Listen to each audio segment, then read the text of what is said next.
Ilalabas ng Department of Justice ang kanilang accomplishment report sa kauna-unahang Bagong Pilipinas DOJ Town Hall Meeting sa Dasmariñas Arena sa Cavite.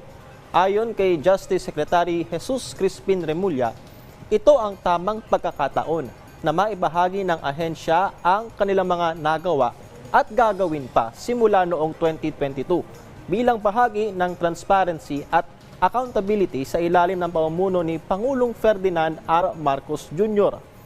Kasabay rin ito ang pagkakaroon ng Katarungan Caravan kung saan mag-aalok ng serbisyo ang iba't ibang ahensya ng gobyerno. Mayroon ding serbisyo mula sa Land Registration Authority, NBI clearance, legal counseling, paggawa ng affidavit at paghahain ng mga reklamo sa tulong ng DOJ Action Center.